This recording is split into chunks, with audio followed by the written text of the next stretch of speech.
Class 7। आज हम शुरू करेंगे हमारा अगला पाठ, जिसका शीर्षक है नींव की ईंट और रचनाकार हैं रामवृक्ष बेनीपुरी जी।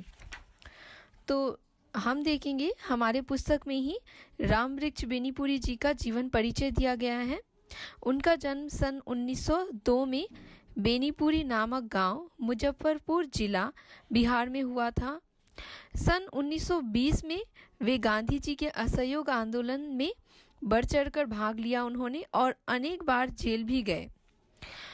सन 1968 में उनका निधन हो गया और उनकी कुछ प्रसिद्ध रचनाएं हैं जिनका नाम यहाँ गिनाया गया है, जैसे कि उन्होंने उपन्यास लिखे थे आम्रपाली, पतिता के देश में।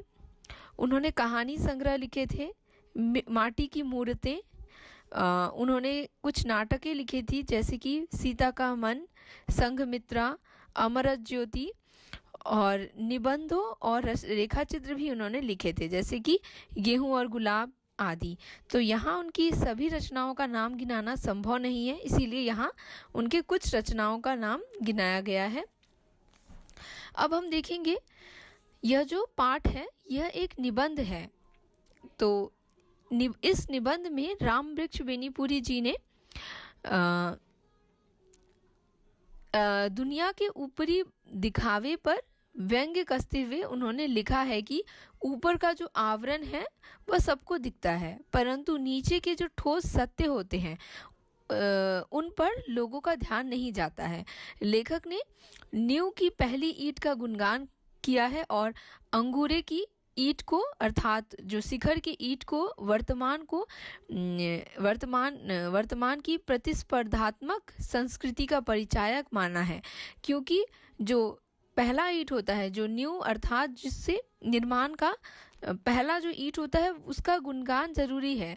जबकि हम क्या करते हैं, हम ऊपर के जो शिखर होते हैं, इमारत का जो शिखर होता है उसका गुणगान करते हैं, उस ईंट की चर्चा करते हैं, और उस नींव का जो ईंट है उसके बारे में हम चर्चा नहीं करते हैं।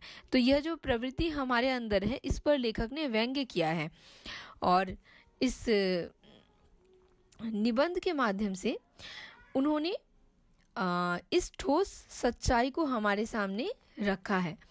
और नींव की ईंट निबंध में लेखक ने नींव की ईंट और कंगूरे अर्थात शिखर को सामने रखकर देशवासियों को बड़ा मार्मिक संदेश देना चाहा है।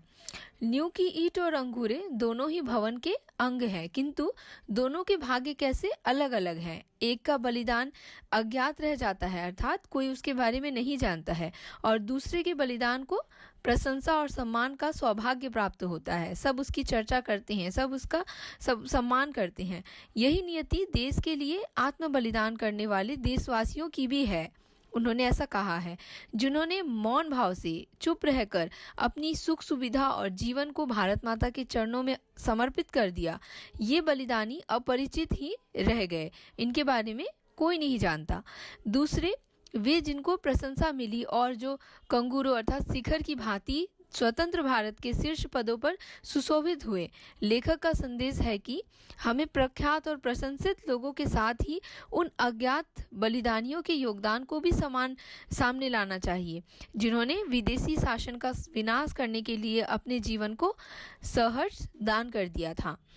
उसके साथ ही लेखक ने युवकों को भी संदेश दिया है कि वे निस्वार्थ भाव से देश के नवनिर्माण में अपनी भूमिका निभाएं और यह न सोचे कि हम अगर कुछ करते हैं देश के लिए तो हमारा नाम तो नहीं आएगा, क्योंकि शिखर के लोगों को हम याद करते हैं, तो हम सिर्फ शिखर के लोगों को याद करेंगे और हमारा नाम भी जिस तरह से उन देशवासियों का नाम हम भूल गए, उसी तरह से हमारा नाम भी भूल जाएंगे। ऐसा नहीं है।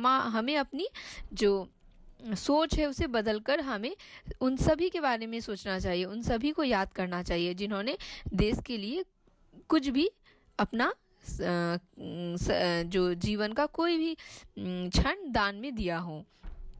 तो इस तरह से इस पाठ के द्वारा लेखक ने हमें यह संदेश दिया है। तो यह पाठ, इसका यह मूल भाव है। आपने पाठ को अच्छी तरह से पढ़ा होगा और मूल भाव को अब आपने समझा होगा, और इसके साथ ही जो शब्दार्थ हैं उन शब्दार्थों को आपको अपनी कॉपी में लिखना है और उनको याद करना है। धन्यवाद।